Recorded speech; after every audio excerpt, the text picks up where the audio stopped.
Krishna Prishtaya Bhutale Srimate Bhakti Vedanta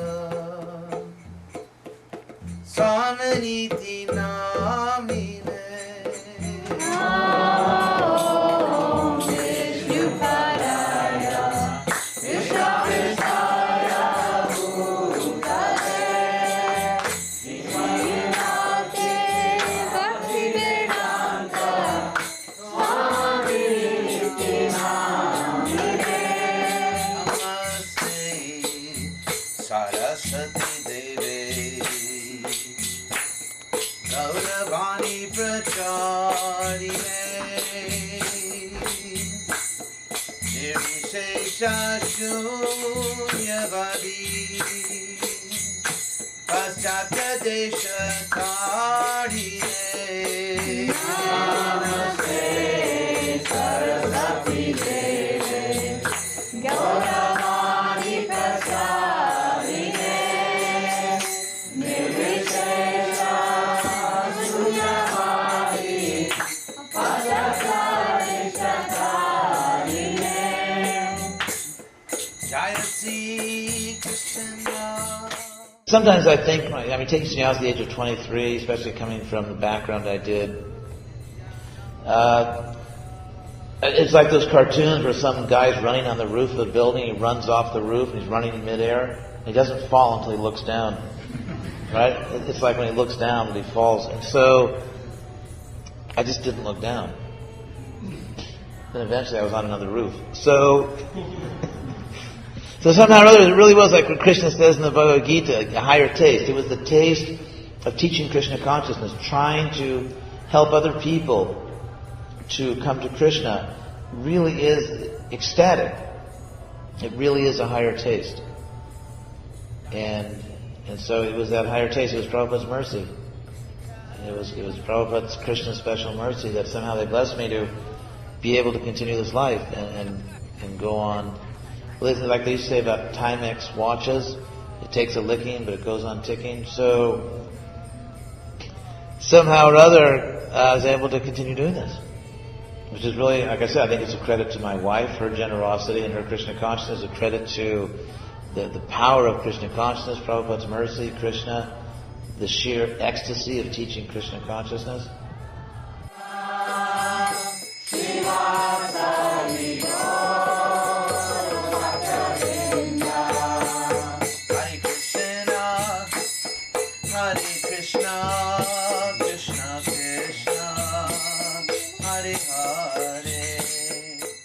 Discovered that God really is the best friend. That God really is, because only in a sense an omniscient person can perfectly understand us, and only a soul that's absolutely free from selfishness and who possesses infinite love can perfectly reciprocate our own feelings.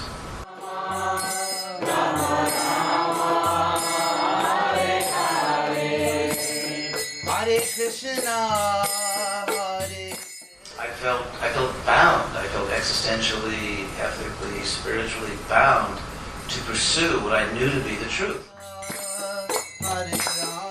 We are qualitatively one with God and quantitatively different. There's perfect oneness, and yet the common sense, the obvious fact that God is infinitely greater than ourselves was still preserved. And yet there was oneness. There was perfect intimacy and oneness. When I read that, I actually shouted out, Eureka! Hare Krishna, Hare Krishna, Krishna Krishna, Hare Hare.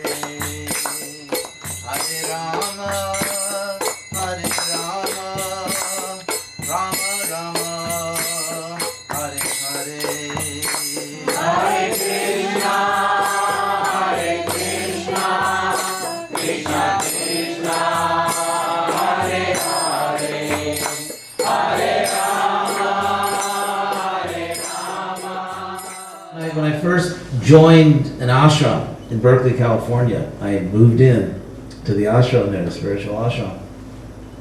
And day one, it was the first day of the ashram, and I was just going up the stairs, and I looked at a picture of Krishna on the wall. And as you have very powerful, I'm sure many of you have very, I know I spoke to you also about these powerful transforming experiences where God really like turns on the lights and hi. So, I mean, I had various experiences leading up to that, but I looked at the picture and suddenly I saw that Krishna was really looking back at me, and in a way which was absolutely unmistakable. It was, and I was 20 years old, and so as a 20-year-old male living in Berkeley, California, I was already half crazy. And so, but anyway, it was so ecstatic. It was so ecstatic because suddenly it was like suddenly the curtains were drawn, and I was just looking directly into the spiritual world. And it was so ecstatic that I literally just began sort of shouting out the names of God. And I went down the street. I was stopping cars, rolled down your window. I got to tell you something. And you know, and I just like I literally just wanted to tell the world. It was so ecstatic. It was overwhelming. And What were you telling them? that I guess something like chant Hare Krishna, or can you buy one of these? Anyway, no, I actually wasn't selling anything. I hadn't reached that stage of advancement yet. So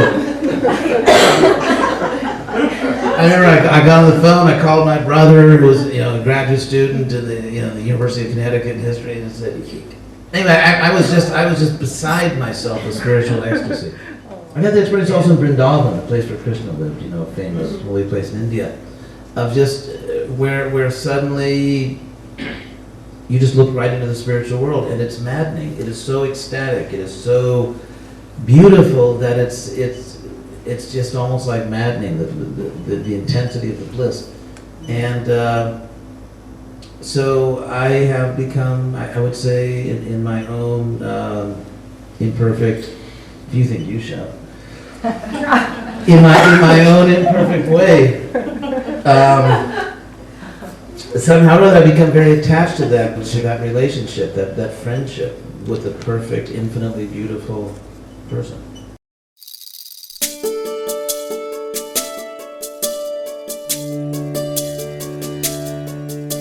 The consciousness of Krishna is ever increasing.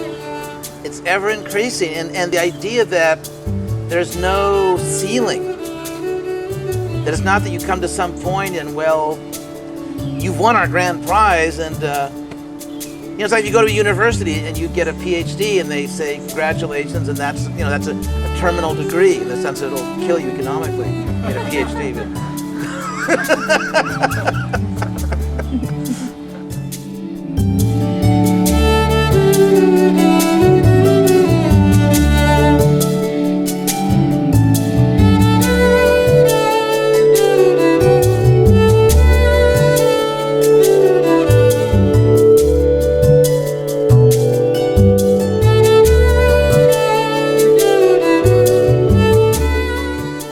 Relationships.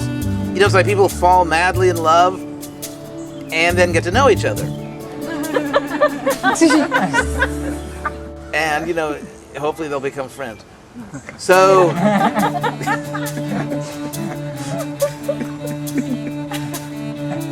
but it's just the nature of material things that they have their limits.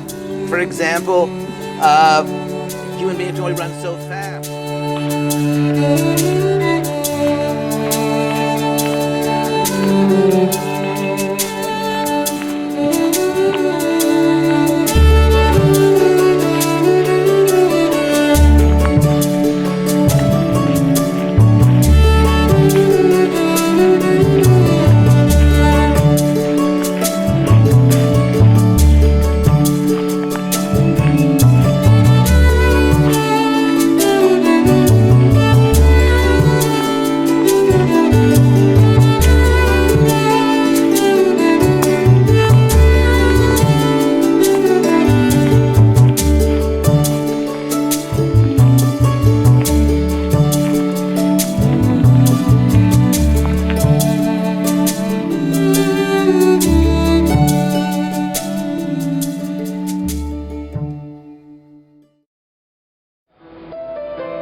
ourselves to Krishna. So in the same way that we know that we should chant at all, Krishna will show us how to serve Him if we love Him, if we really want to do what will please Him. We really want to give ourselves to Krishna.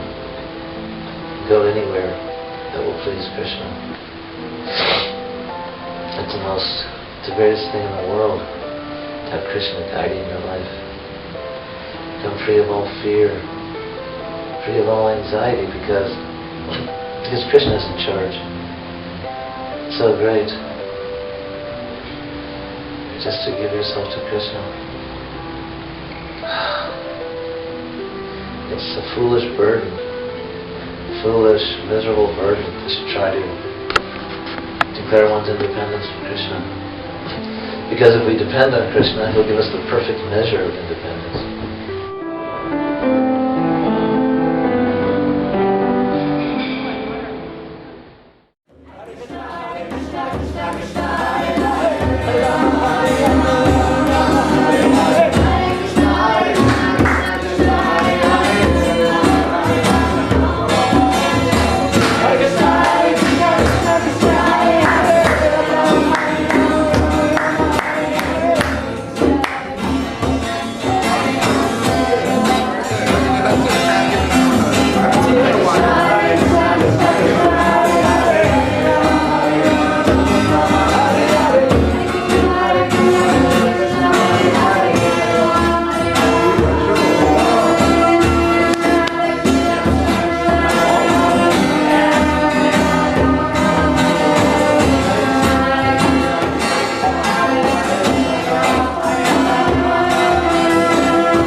So if you simply believe that Krishna is competent, you can fully surrender.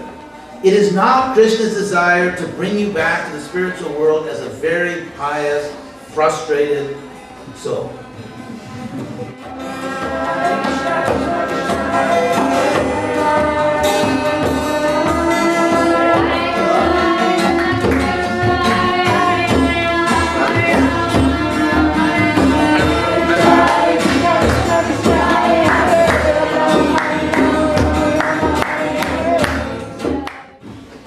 Krishna knows very well that you cannot go back to the spiritual world unless you work through your desires.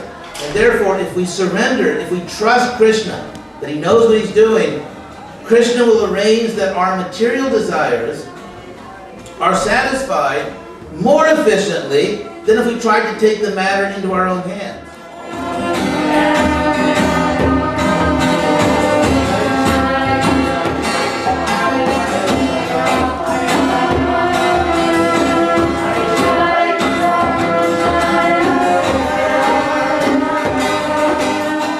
We will actually be satisfied, and we will not be degraded. And we'll go back to Godhead as another satisfied customer of the Supreme Personality of Godhead.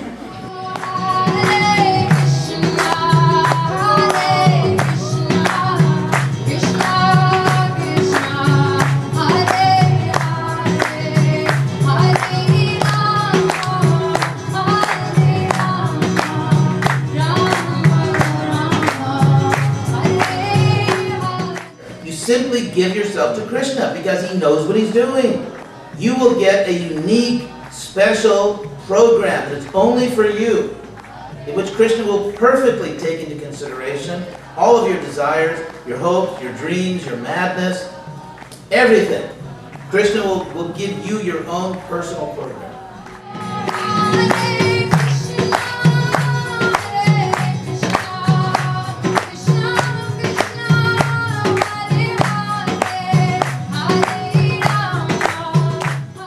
Krishna really is that good.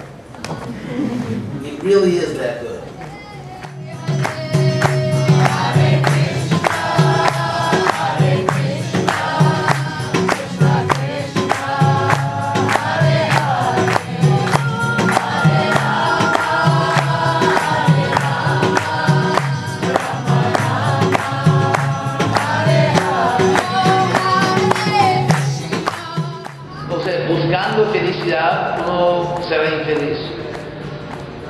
Y buscando servir, uno será feliz.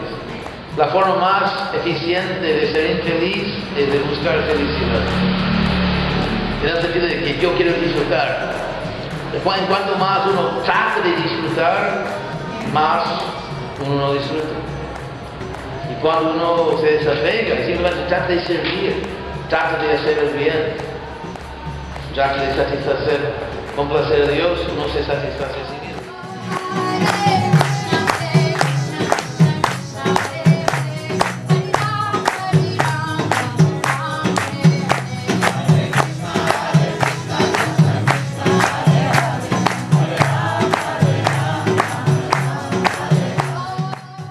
That's why we are eternally grateful to Prabhupada, because he's connected us to Krishna. And once you're connected to Krishna, there are no other problems. If you have learned about Krishna and you still think that you have other problems, you're not paying attention.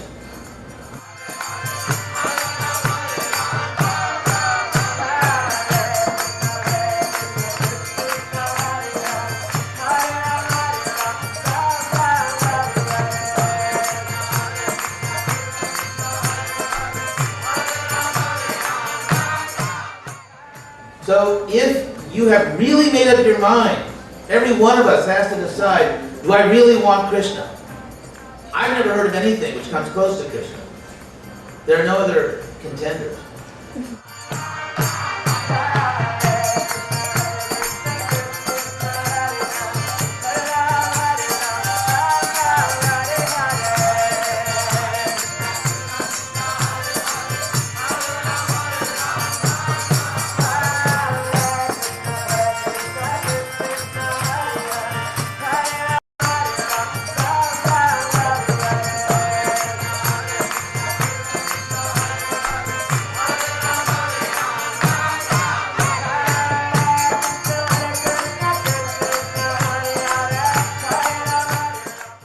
It doesn't matter how many desires you have. It doesn't matter what situation you're in. It doesn't matter how old you are, what gender you are, how tall or thin or heavy, or all that matters is that you make up your mind that the goal of my life is Krishna.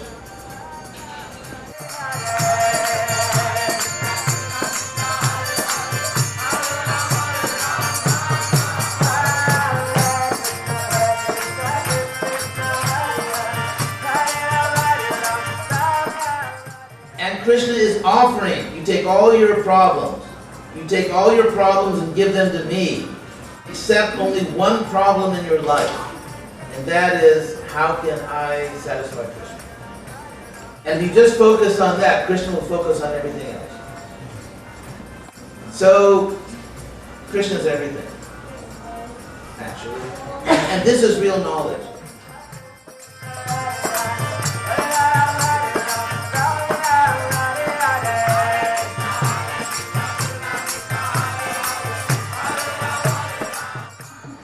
You know, they say if everything else fails, read the instructions.